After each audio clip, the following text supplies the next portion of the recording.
Hey, Crystal Maiden here. And unfortunately, Chun-Nan has a lot of mandatory missions right after you finish it, which really sucks. And I don't entirely remember, but I could have sworn that when I played this, you held down on the control stick to go back, rather than left, which I felt was so awkward. But I don't know, I don't really like this one. Again, I can't stress enough how annoying it is, how you're restricted to small sections of the level in order to collect all the rings. And I think I quit here on this first attempt because I wasted too much time stopping and backtracking. And see how many rings I skipped? Yeah. So naturally I restarted. Like, these missions would be perfectly fine if they were more like the ones in SA2. I can't stress that enough. Speaking of wall jumping, like, I played the wall jump tutorial after beating this level.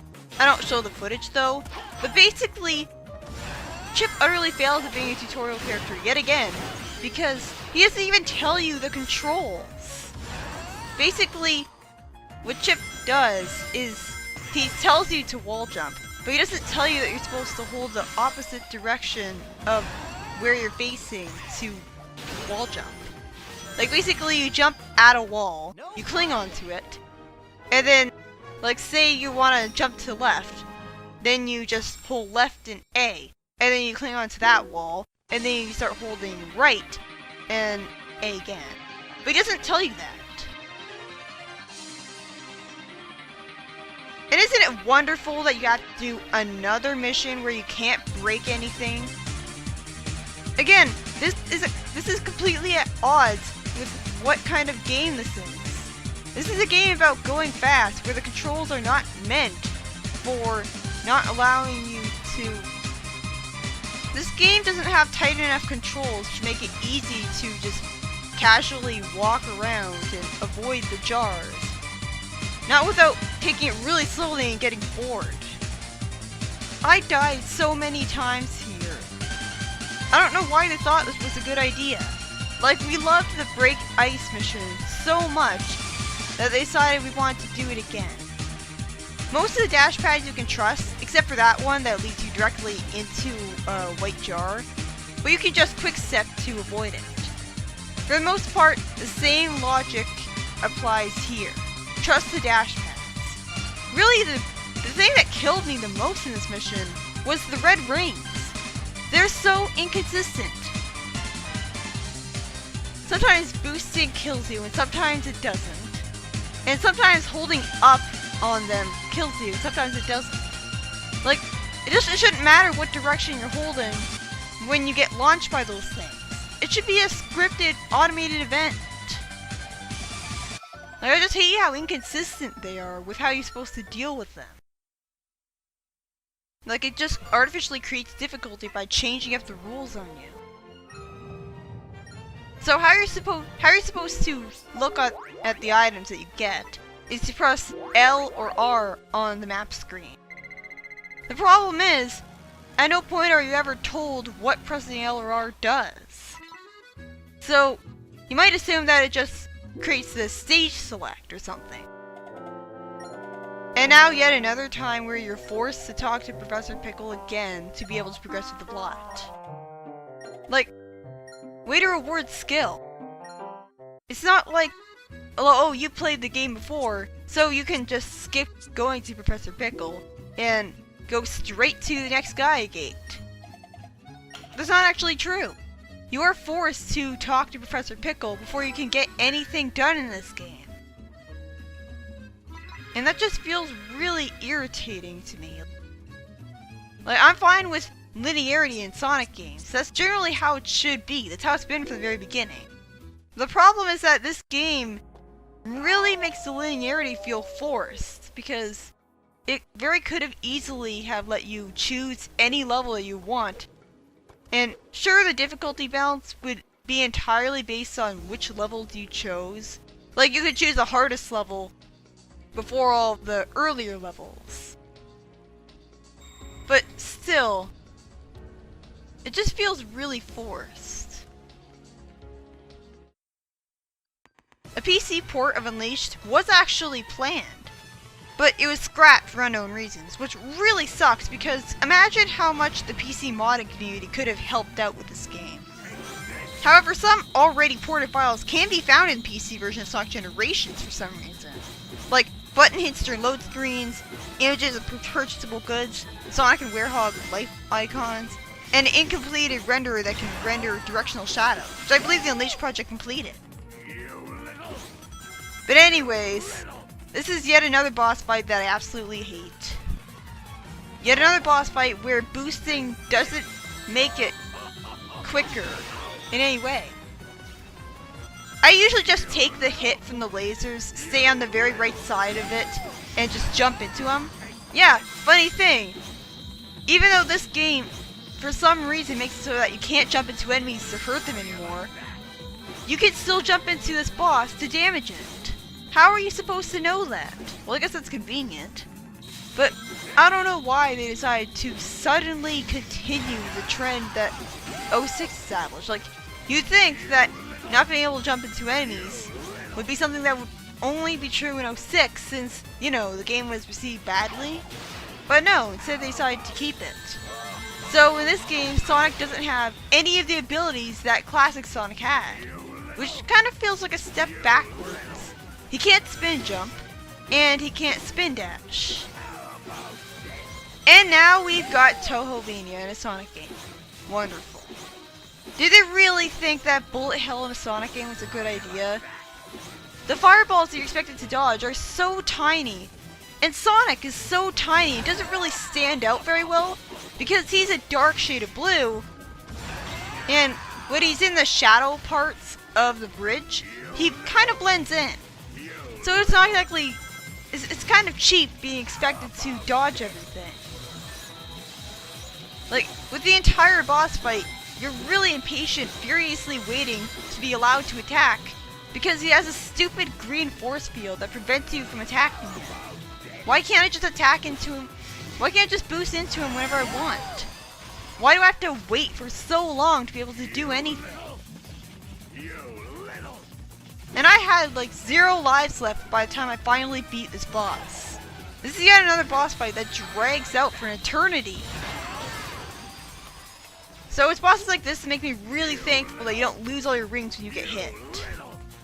Because I might not have been able to get away with intentionally taking a hit in 2D sections. Here's the problem though.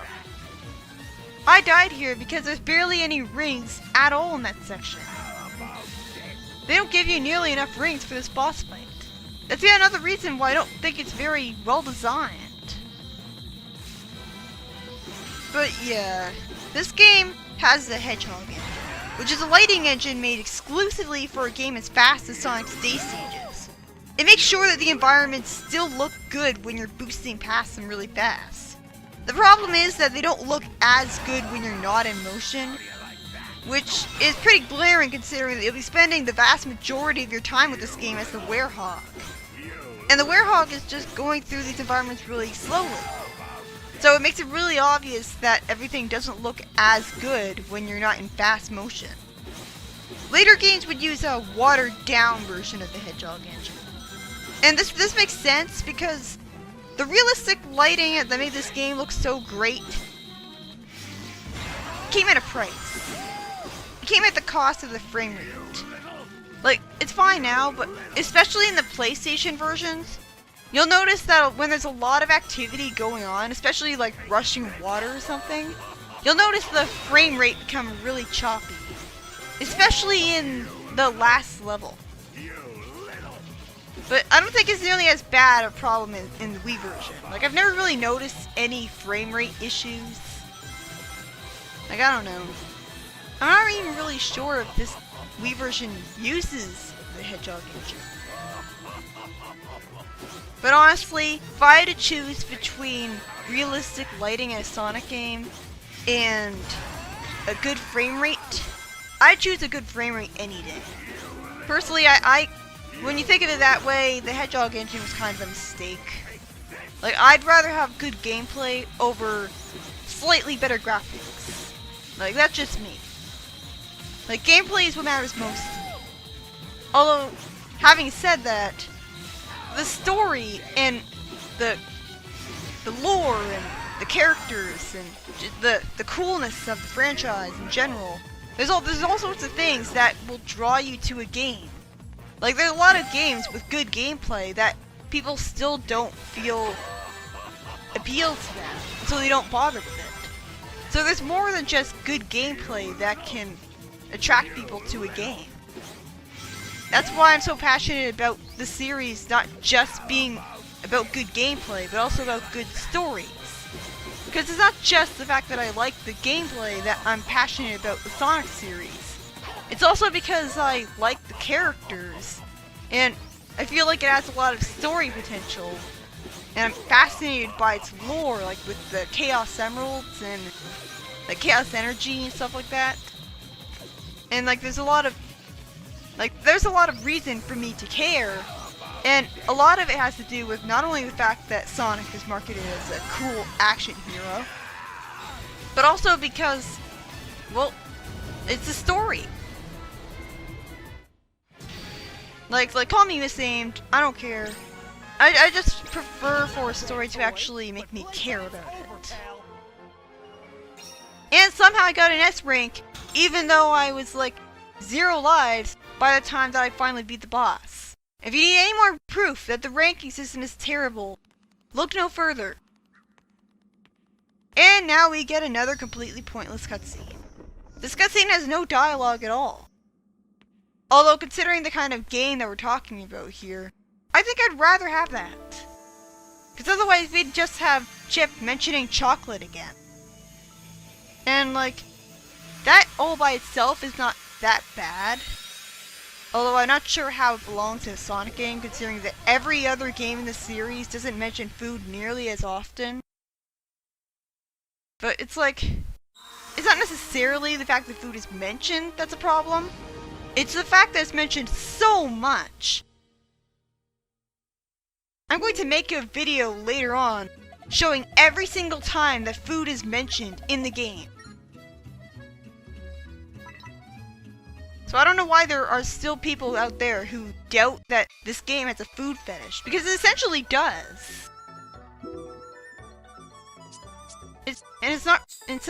Like, I know that food is supposed to be a metaphor for new experiences, but the problem is that that's all that is used as a metaphor.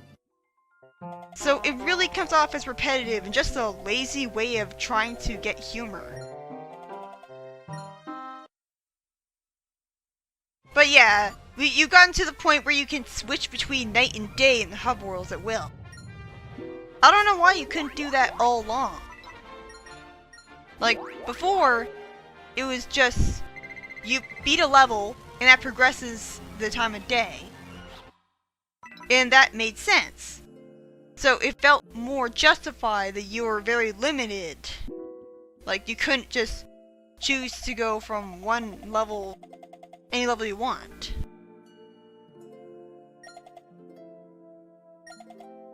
And now here we get to another part of the game where a forced dialogue tree option is here. If you call him a coward, which you have every reason to want to do at this point, then you're gonna have to do it again. You're gonna have to talk to him again.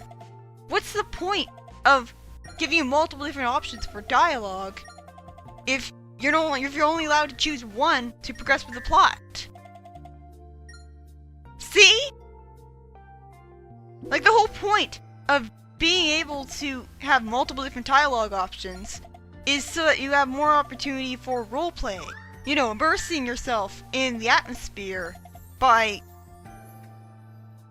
showing off your personality through your actions in the game. But this feels like it's just punishing you for choosing an option. And you know, if they didn't want you to choose that option, they shouldn't have given it to you in the first place. It accomplishes nothing. At least you don't have to talk to everyone in the village this time. At least this time you only have to talk to 2 of them. But yay! We're going to another Werehog level. And it's Holoskan night, because the Werehog controls aren't slippery enough.